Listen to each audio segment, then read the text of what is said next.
يعطيكم العافية. شلونكم؟ شلون صحتكم؟ ان شاء الله انتم بخير.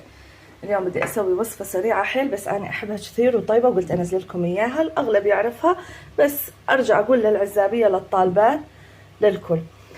كوسة بطحينة او متبل الكوسة سهل وما بده شيء. انا هنا حاطة تقريبا كيلو كوسة وحاطة شي كاسة لبن كبيرة، وبدي طحينة نص كاسة بس ما فضيتها، افضيها معاكم.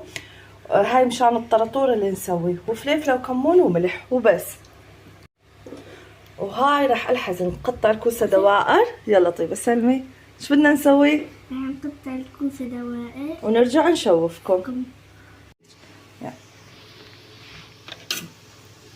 هيك هيك مام، ايوه يعني بس نقطعها دوائر لا تثخنونها بهذا الشكل.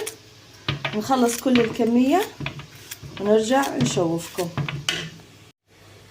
شايفين قطعنا الكوسة كلها بهذا الشكل. حتبين الكمية كثير كبيرة.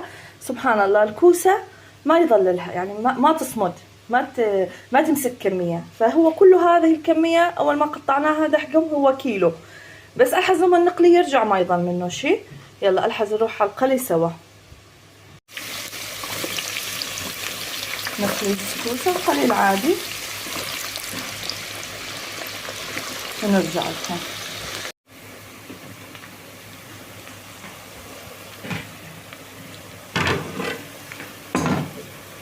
شايفين هذا السوى اللي بدنا اياه.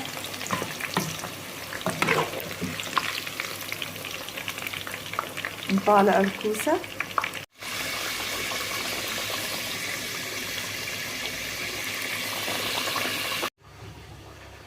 بين ما نقلي الكوسة نخلص نسوي الطرطور. ننزل اللبن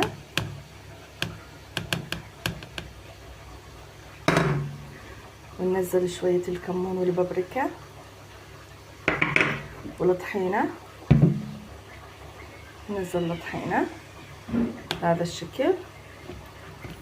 نظل نمزج واشوفكم الخليط. هاي خلصنا قلي الكوسة. شايفين ما احلاها ورفيعة وما خليناها تغب زيت كثير. شايفين؟ وهذا الطرطور بهاي السماكة.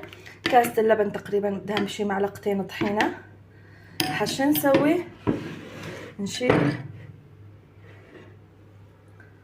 الطحينة مع اللبن ونكتها بهذا الشكل. نسقسق الكوسايات بيها. يعني ما راح احكي لكم عن النكهة. لا تدعولي عليها وخفيفة، وللنباتيين للمو نباتيين بهذا الشكل.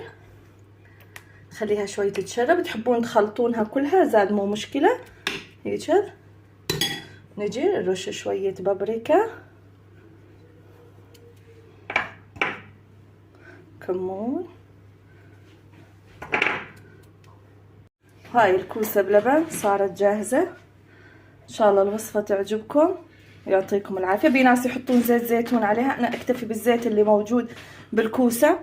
وهذا يعني اجتهاد شخصي او حرية، او كل واحد له رأي. شايفين احلاها؟ اتمنى الاشتراك بقناتي. وهاي طيبة. لايك وشير وسبسكرايب. باي.